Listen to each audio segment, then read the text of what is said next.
ہوا یہ اصل میں کہ خود صحابہ کرام علیہم رضوان کے دور میں حضرت ابو بکر کو فاروق اعظم تک یہ بات آئی کہ فلاں آدمی آپ کو برا بھلا کہہ رہا.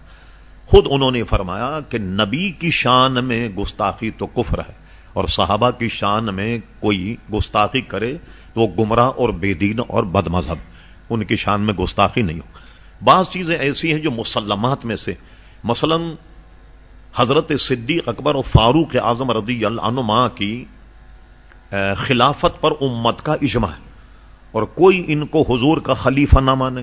پوری امت کا اجماع ہونے کی وجہ سے اور اس اجماع کا انکار کر کے کہے کہ نہیں یہ خلیفہ نہیں ہے، تو یہ دائرہ اسلام سے خارج ہو جائے گا، کیونکہ پوری امت کا اس پر اجتماع کہ یہ حضرات جو ہیں حضور علیہ السلام کے خلیفہ ہیں، حضرت فاروق اعظم اور حضرت ابو بکر صدیق رضی اللہ عنہ. ان کا انکار کرنا دائرہ اسلام سے خارج کر دے گا.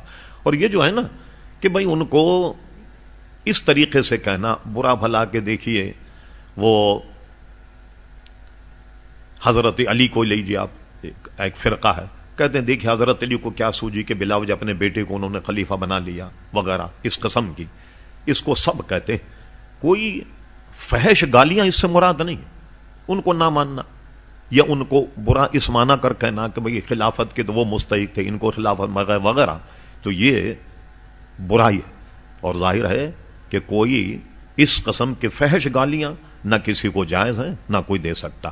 نبی پر اتنا کہنا بھی کفر ہے. علامہ قایہ لکھتے ہیں، جیسے میں بتاؤں آپ کو، اردو میں مثال دوں، اس میں تصغیر ہم استعمال کریں. مثال کے طور پر ہم کہیں بھئی یہ تمہارا جوتا سنبھالو، جوتا کہیں اٹھا کر کے رکھو، اور اس کی تصغیر بنا دیا میاں اپنی جوتڑی سنبھالو. دیکھو میں نے گھٹیا طریقے سے کہا نا، اپنی جوتڑی سنبھالو، اٹھا کر کے لے جاؤ، ہے نا. یہ ایک مثال. قاضی ایاز کہتے ہیں کسی نے حضور کی نال کو، جو حضور علیہ الصلوۃ والسلام کی نال سمجھتے ہیں نا، یعنی حضور علیہ الصلوۃ والسلام کی چپل یا جوت، کوئی اس کو نوائل کہہ دے تصغیر کے ساتھ، وہ بھی دائرہ اسلام سے خارج ہو جائے گا. یعنی ایسی چیز کی توہین کرنا جس کی نسبت نبی کریم علیہ الصلوۃ والسلام سے ہو، یہ بھی حضور علیہ السلام کی توہین کے زمرے میں آئے گا.